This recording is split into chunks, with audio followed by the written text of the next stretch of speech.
Some people call them children. I call them user participants. I've got a sample of 3 like that. Thank you very much for having me. It's great to be in Turin. The meal the organisers set up yesterday was gorgeous. My brain hurts because going to a very different type of conference, you hear very different talks, and one of the advantages stroke disadvantages of talking at this time is you're trying to link everything together, and some things more successfully than others. So I'm going to share my bubble, and hopefully some of it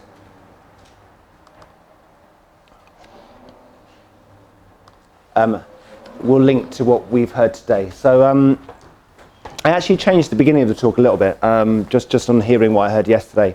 I start off with a picture. This is a little girl holding a teddy.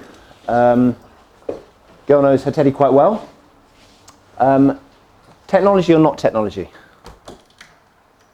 Oh, technology. Technology? Digital or not digital? I would say not digital, but I'm probably mistaken. So that's the question where it's not so obvious nowadays. That actually there is a it's called Teddy the Guardian. It's a prototype. So it hasn't actually made it to market, but there is a prototype. That teddy inside it has got lots of sensors. The design of that teddy was because children with lifetime long illnesses have to go to hospital a lot. It makes them very stressed. They don't really want to go, and therefore they've designed something that the children can hug at home, and that teddy will take certain biometric measures, send them wirelessly to the hospital, and it avoids the need to go to a very stressful environment. Okay. The reason I sort of put this at the beginning, and I think maybe the key message of my talk, is very often when we talk about digital and technology, we're sort of thinking about our interaction with a digital device like that, and then very much screens and what can happen on the screens. I think we'll look back in 20, 30 years and laugh at that notion. It will look very antiquated, and so we have to think a little bit more about what's happening in the future. And I think my work is with children, particularly in preschool children. I think very often it helps because we have a sort of a feeling of responsibility. So very often we're very defensive, very critical, but in a way it's a window into our own behaviours, because quite honestly, we're sitting here, most of us have devices, we're very happy, we think it adds value to our lives. So we have to think about that when we talk about children. So can I just ask, is Internet of Things, is that an expression that people are familiar with, use? Okay, so for those people who less so, we live in a world where you more or less know what's digital. So if I'm looking around now, I can see cameras, I can see maybe speakers, not quite sure, video cameras, computers, devices, spy cam up there, let's say wave hello. But we're moving to a time where actually it's becoming a bit less obvious. Technology is becoming more ubiquitous, a bit more seamless. So I'm assuming this is not digital, but it could well be. And more, there is massive opportunities, economic opportunities about putting technology inside of things around us. These arrows represent data, and these things around us, they capture data through these sensors, they send it off to the cloud, it's processed, and then there's feedback. This is sort of feedback loop. Lovely acronym, IoT, there is Internet of Things, is the general, but then we've got Internet of Farmyard Animals, Internet of Dentistry Objects. I work in the Internet of Toys, so it's a nice way to sort of capture how toys are now part of this picture. And in a way, it's a really interesting one, because you would have thought with children, maybe it would be one of the last things, but actually, market-wise, it's one of the first big markets, the Internet of Things, the Internet of Toys. So this is where I've sort of inserted something. I'm really hoping it will keep the flow of the talk, but because I heard a lot of people talking about the influence of the environment on the way we think, that's actually the core of my work. So I'm going to share a bit of the core of my work. I'm a learning scientist. I look at the science of the way we learn. I'm very interested in how physical interaction shapes the way we think and how we learn. Okay, so when people started referring to extended, embodied, distributed cognitive theories, I feel more at home. Does anyone know what these are? What do you think they are? You put your hand up. Do you know what they are? I don't remember the name, but either furniture, composable furniture, if I remember well. Those are for children.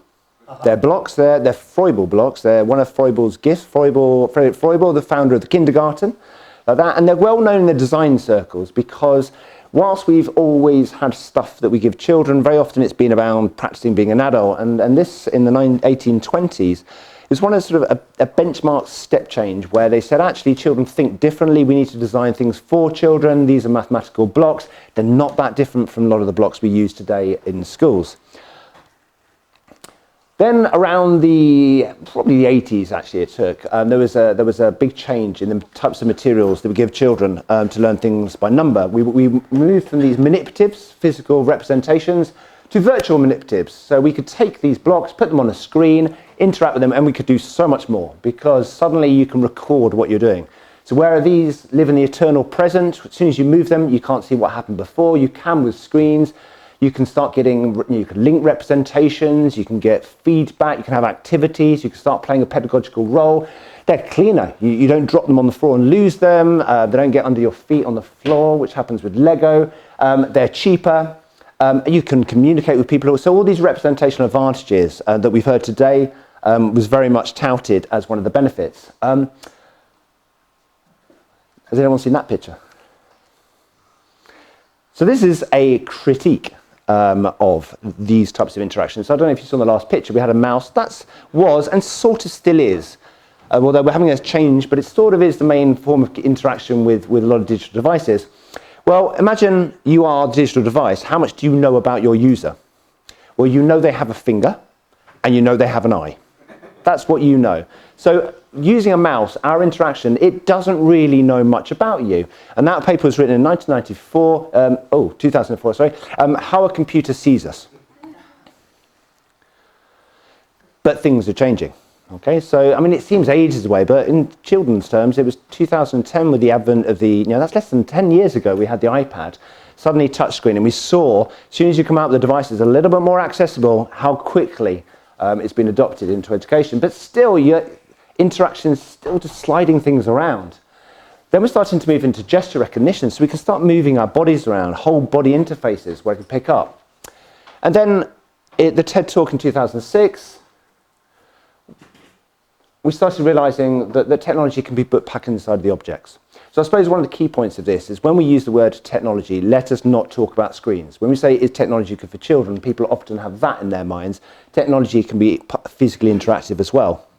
So from a cognitive point of view, well, from a technology, computer science point of view, this is great because you get lots of funding to create cool toys, but mathematicians in the audience might look at that and go, why would you do that? We don't need to know that so much as a computer scientist. But in the learning sciences, yeah, why? Why do we want physical things? And so this is where recent theories have come that give a lot of support for why there may be benefits from physical interaction. So we've heard the term embodied cognition today. So for those less familiar with the paradigm, it's sort of come through philosophy, cognitive science, linguistics. It's now starting to enter into sort of education.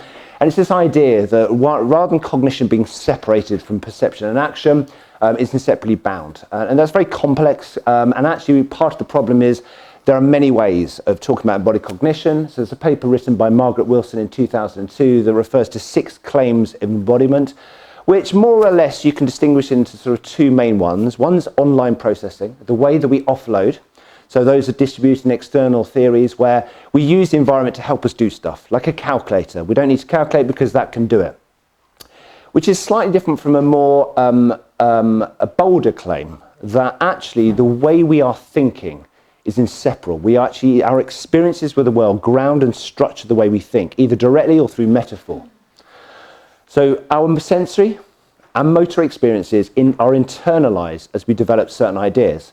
Now there's a range of evidence, but one area that's grown that I work in is in gesture studies. When we talk, we use our hands. We used to think we did that mostly for the benefit of other people. We now know actually most of the benefits are for me. It helps structure the way I'm thinking and helps me to think. So it becomes a really nice research tool because our hands start to provide a window into the way we're thinking.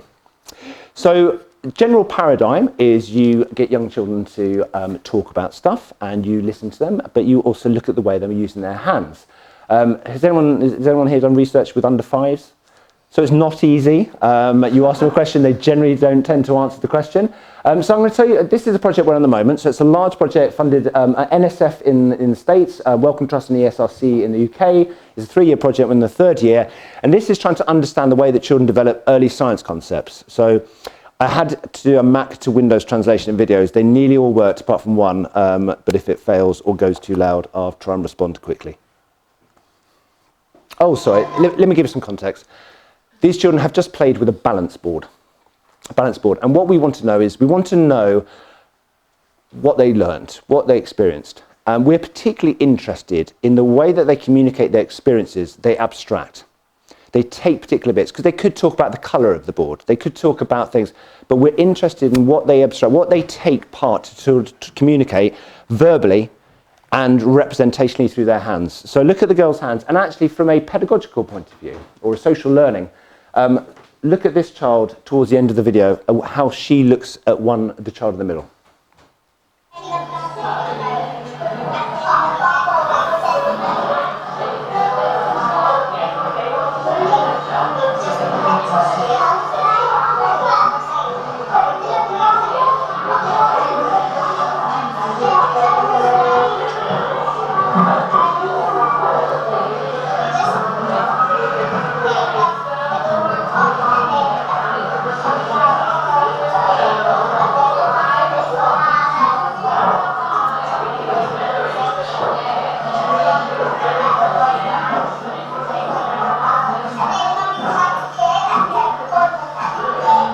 Okay, so we did learn from that how to use microphones better, but hopefully there was sort of a translation there. So you sort of started to see the child starting to talk about experiences, about these two sides and how they changed. That's a very important abstraction from balance, the fact you've got these two forces and they work.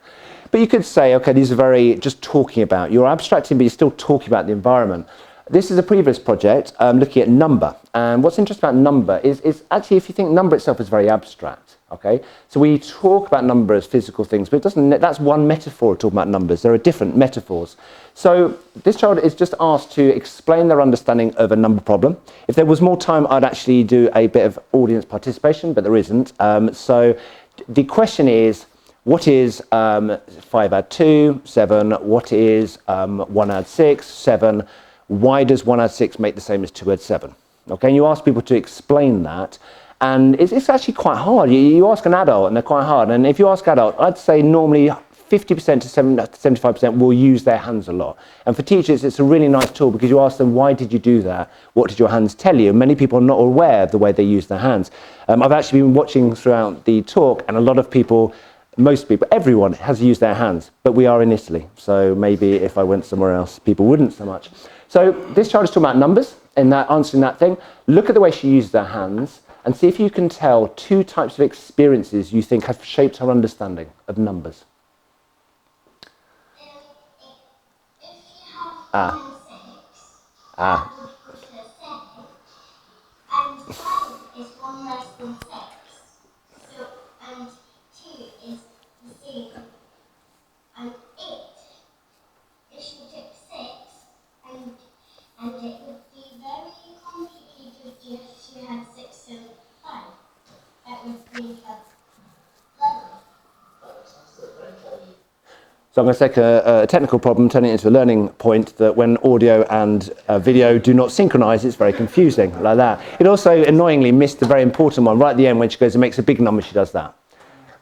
Why would we do that? Why would a bigger number be over there, okay? But it does make a lot of sense. You know, bigger numbers are over there, smaller numbers over there. Well, that's the way we think about numbers. I don't know if you saw her way. She talked about taking a number. She grabbed this thing and took it away, like that. These are metaphors, and we can look at the way that children think, and there's a lot of interesting potential about how we use those metaphors to be able to help children.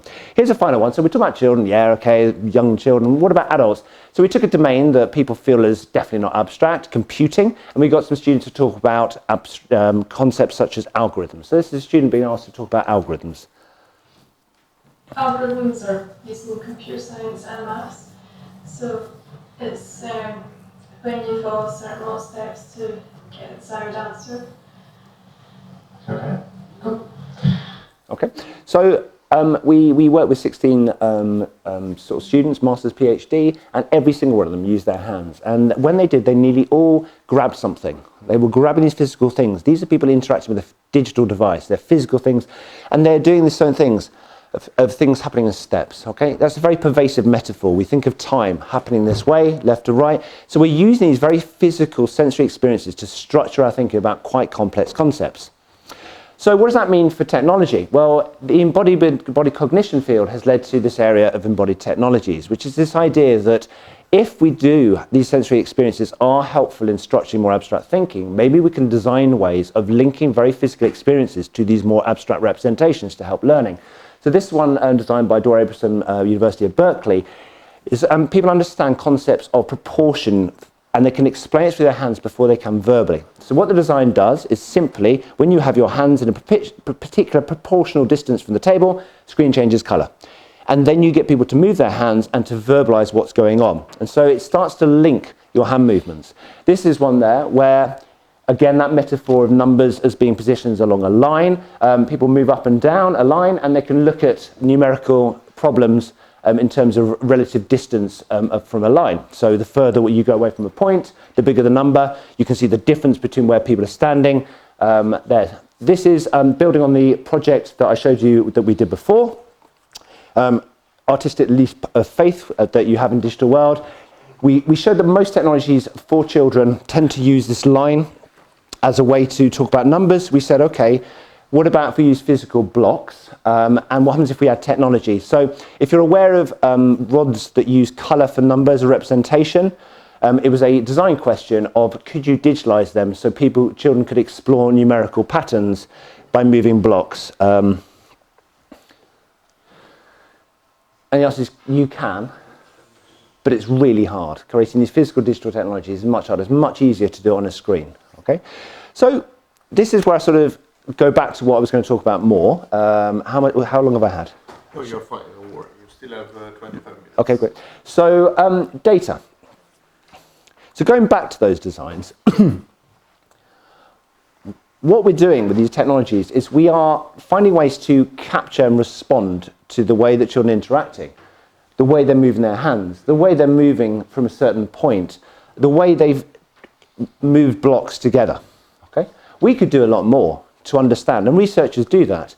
Very often use eye gaze. We can capture where people are looking as a way of what their next behaviour might be. We can make technologies capture what people are saying. So we can capture all this rich data, and that is a really powerful way to understand their behaviour and to design ways to encourage that behaviour to help learning. Now, tangible technologies, these technologies, the field's been going for about 20 years, and it's sort of limited in the way that in the market, parents generally want something quite cheap, and technology is quite complex and big. But those are two things that are changing. Technology is becoming smaller and smaller and much easier to mass produce. And in the last 5 years, that spawned this new market in connected toys. Okay? So the Internet of Toys.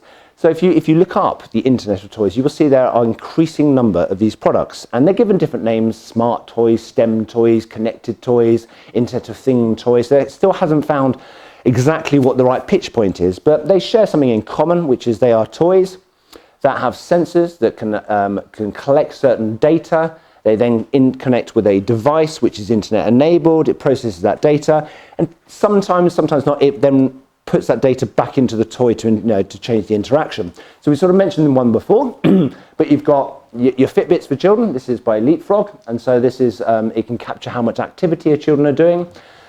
This is an interesting one here because this is Skylanders, which is a multi-million, very successful company, Activision, and they are just plastic figurines that you put on a base and then they link to a video game and you play that character. But inside this, it can read and write information. So that toy itself collects information about when that toy was played and stuff.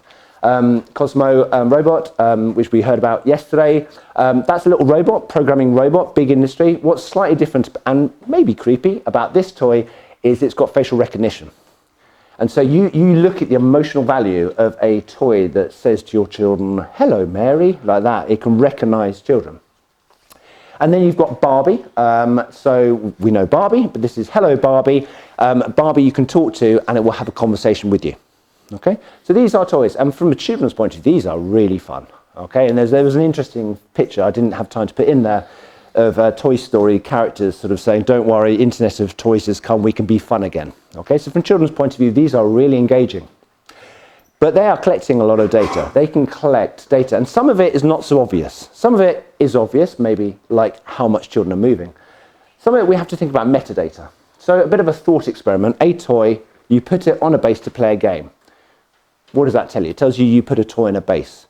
But it can also detect when you put that toy in the base, how often you put that toy in the base, when you play with another toy, whether you took that toy to somebody else's house. It can tell when you've got new toys around Christmas and another date during the year, your birthday. You can start taking this data to tell new things. Big data, analytics, we can actually start to pattern, really understand people from the data from these toys.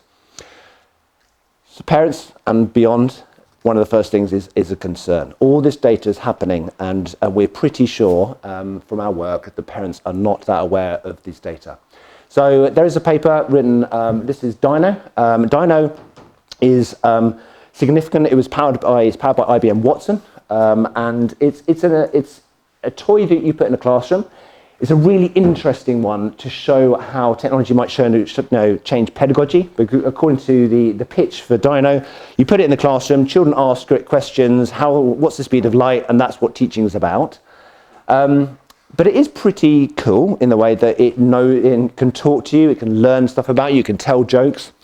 But it is also potentially dangerous, because you imagine you've got all that data of what children have said and what they've asked, and as a hacker you can come in this end.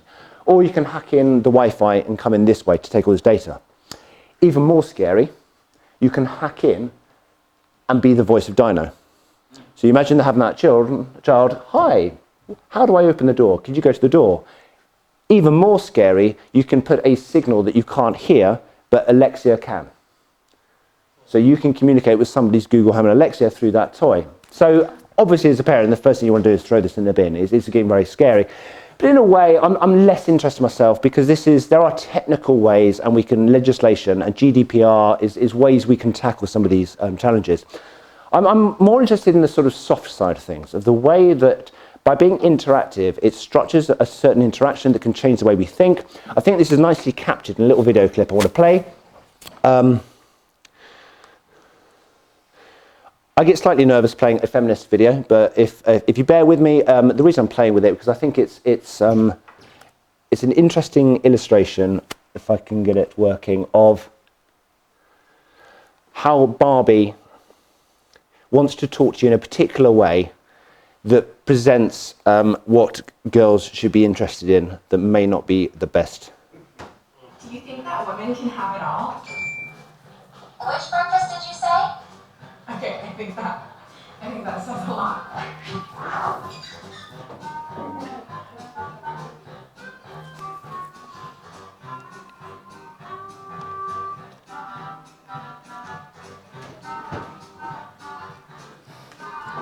I don't think Barbie's a feminist. She's had a lot of careers throughout her life. How do you feel about the wage gap, Barbie? I love it.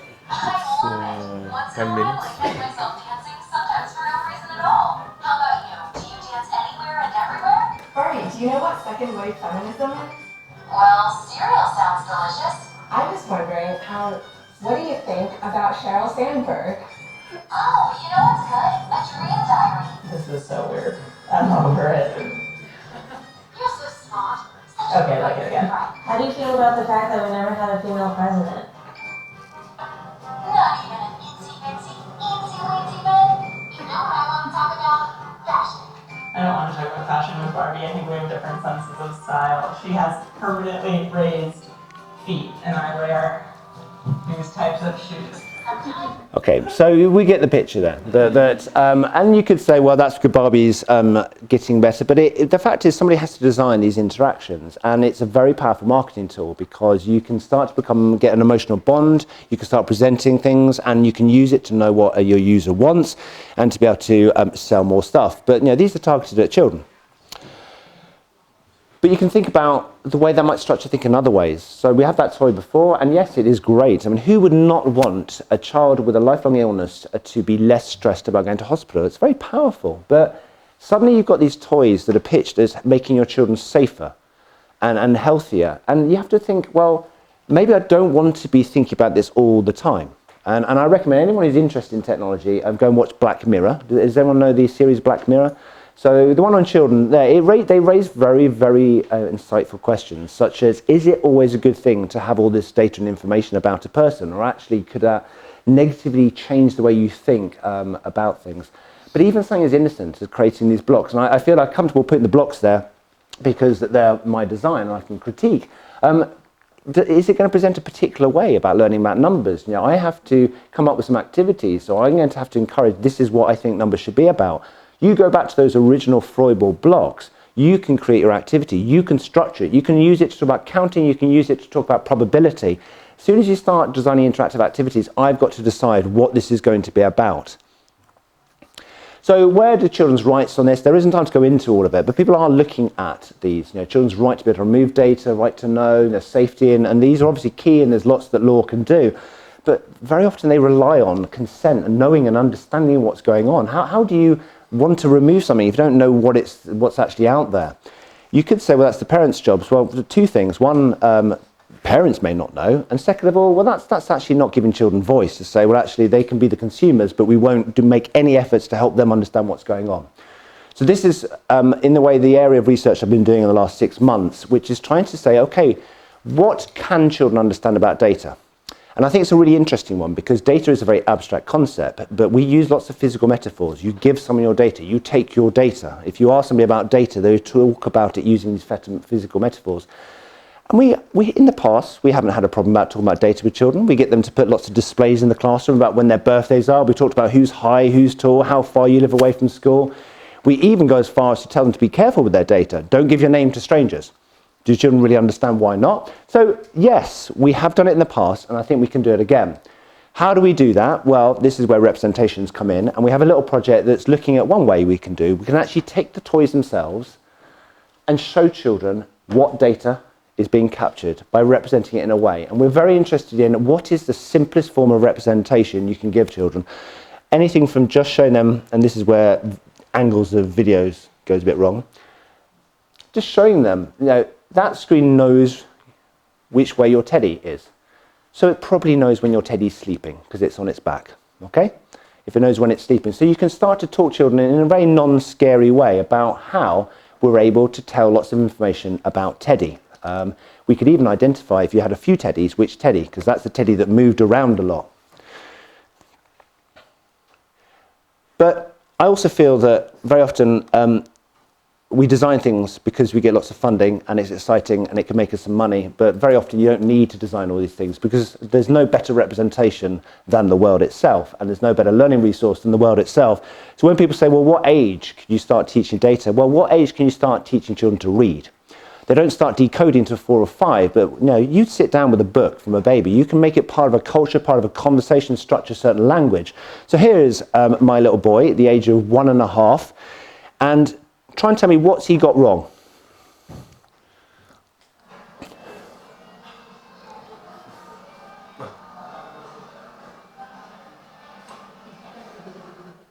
So what did he not get right? He sort of knew it should do something, but it didn't. Why didn't it? He wasn't in the right sensor area. The sensor area is there, okay? So he had to learn. Now he can, unfortunately. He can very easily. What's going on here? What data? What is it doing? How does that know how much your food costs, okay? And these are very good, important social questions. Do we miss having somebody there we could talk to? Now we have these machines that we could just automate everything, okay? That bus, how does it know what my bus, these are everyday activities that children are engaged in. Now this is the video, unfortunately, that where I couldn't get it to go the right angle, but if you lean your head, maybe go as you do it, then you can see a little video. This is my little boy. For all those people who struggle with Google Home and Google Amazon, this is a pre-verbal child.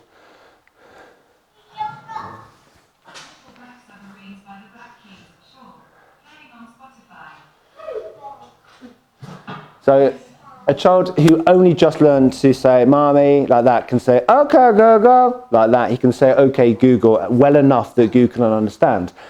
They're interacting with these technologies. We can talk about these technologies. We can start the conversation about what data are they taking from children. So in summary, the way we interact with the world shapes the way we think and learn. Okay, it's not input and output. Our cognitive system is bound with this world, and this world is changing. Technologies increasingly capture intimate interaction data in personal spaces. So it's not a case of I'm going to use my computer or not. It's just going to be all around us. It's going to be harder and harder to opt out. And there are massive ethical questions as things come into the home. But you look at the speed and adoption of smart speakers just to see that this is a trend that is just going to increase. We should not just talk about helping prepare children to the future, because it is there right now. Okay, in terms of this market of Internet of Things, this is probably the biggest market that's visible. We can do legislation, but it's really difficult because of things like metadata. You can tell very complex things. We don't even know what we will be able to tell about somebody from the data we got right now. But we're capturing the data because a lot of companies believe they can use it in the future. We're telling a lot more. So we need this data literacy. As somebody who was a teacher, yes, we can say schools, but the school system changes are quite slow in comparison to technology. And so we have to be really aware that we don't just say it's a school thing. We have to think of other ways. Hearing people talk, I'm fascinated by the potential to use these representations. Maybe on a toy package there is a representation that makes the conversation, oh, look what data this is capturing. Yeah, maybe there are little symbols of it's capturing this data, this data, this data. I don't know. I think there's a lot of potential there. But when we're talking about trying to help, rather than us looking at what's the technical solution to a technical problem, actually just thinking about the way that we can encourage certain conversations in a very non-scary, just about things. So we had questions about, is that camera recording, is that webcam? But these are good conversations. We need to be aware and get critical thinking about what information is this taking, what's it doing with that information, will it know, what will it know about me, what will it do about that, and all those things there. Thank you.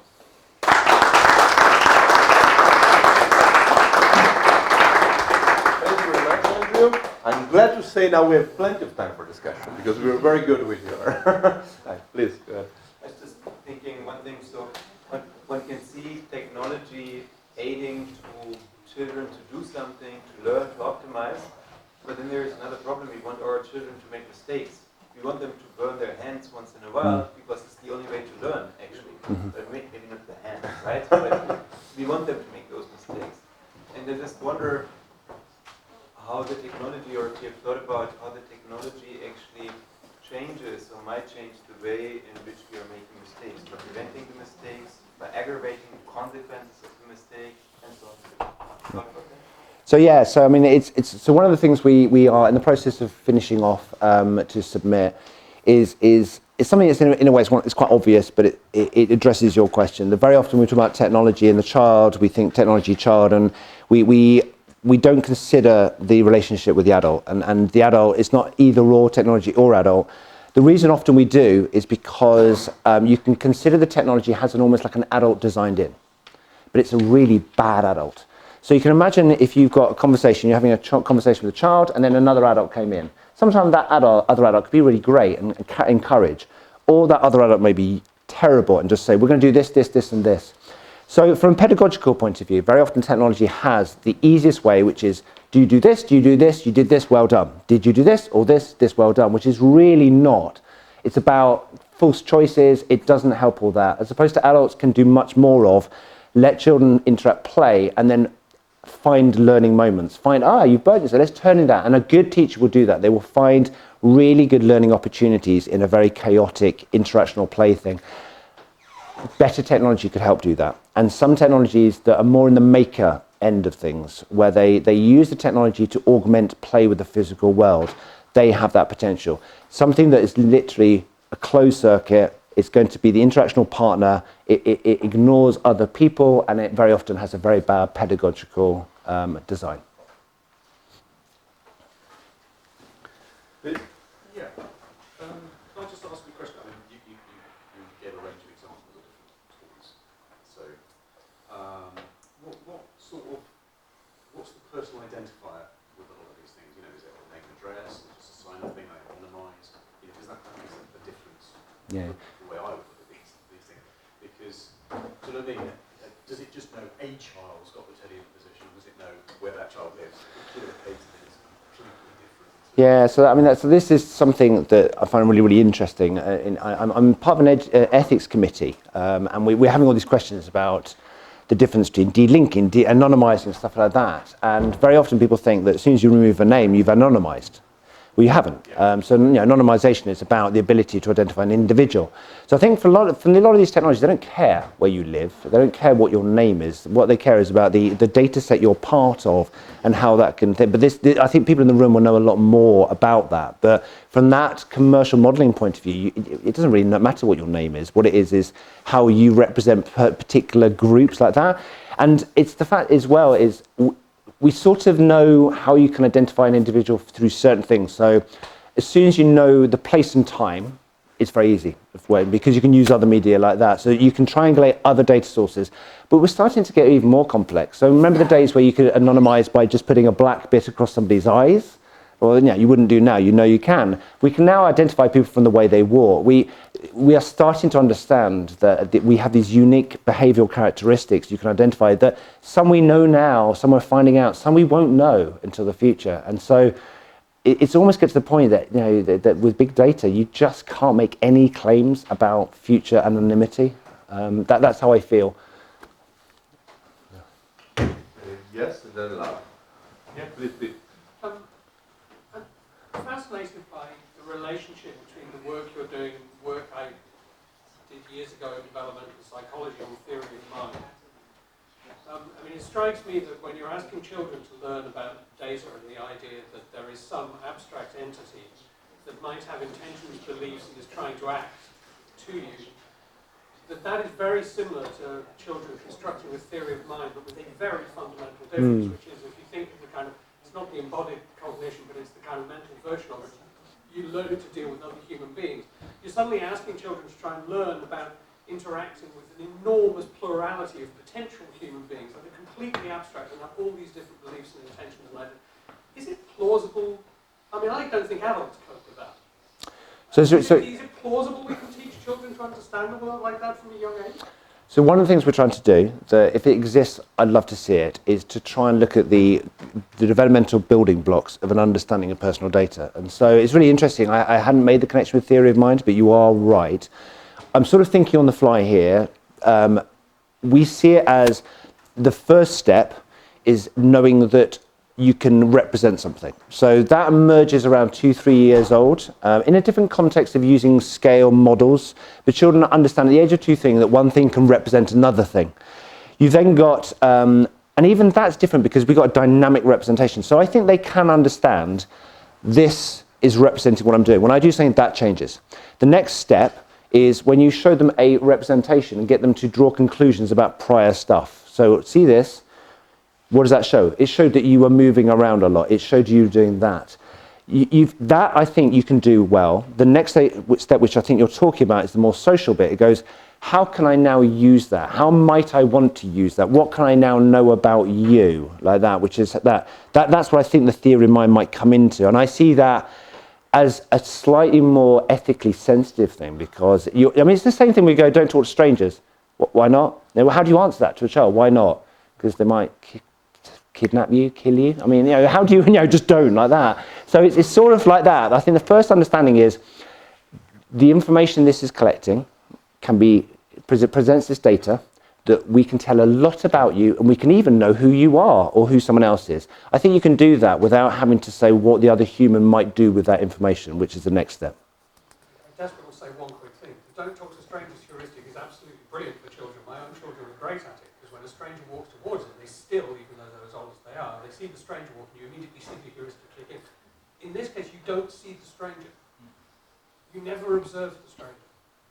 And I really wonder whether it's possible to develop heuristics in an environment like this that are effective. You're right. And should we provide I showed you a net representation of the cloud like that. It doesn't look like that, but it's helpful. Representations very often are metaphoric like that. So how should we represent the massive people behind masses of network servers trying to analyze? I don't know, but I think it's worth us trying. Okay. Just to that point, as you were talking about the cloud, we all talk about the cloud, but somehow it had an association, and the association was about religious beliefs. Something up there in the sky that we don't really understand. And now I think you made a very good point about the heuristic, don't talk to a stranger. The thing is, the stranger is not visible. The thing is, also don't really know potentially what might all happen with the different pieces of information. So your point, now isn't there a parallel actually to this thing up in the cloud, to the supernatural being, so the thing I just cannot understand? But then maybe somebody has to tell me something. It's a question. I don't know. But somehow Yeah. No, you're right. I'd never thought about it that way. But I mean, the way that my children talk about Google, I want to know, because Google is embodied in a female voice. Do they think Mrs. Google is sitting there talking to them? I mean, that to me is why I love my research area. How do you get inside a 4-year-old's concept when they start talking about Google? I mean, you can look at the language. Google they definitely attribute emotions. You know, oh, Google's annoyed. Google doesn't understand me. But then I do that as well. You know, we talk about my, computer. Oh, my stupid computer hates me, like that. We do that anyway. But we know we're playing. Do children? I don't know. I never thought about that whole cloud religious thing. I think that's a really interesting thing. I think it's really interesting. It's interesting for young children, but it's also interesting for us. You know, how do we think about the internet? Are we really thinking about the reality of what is it, or do we have a particular interesting idea? And I'm not familiar with the word heuristic in academic senses before as much. Today much better, but I understand. I can see how much representation must come into that. That must help guide heuristics. And maybe just one last point to think that further. So this thing up there, what would be a natural kind of reaction? You don't want to make this thing up there angry. So you don't want to make Google angry. Right. Okay. Yeah, that's scary. Yeah. Okay. Okay, I think Laura, would you like? Okay, so let's move.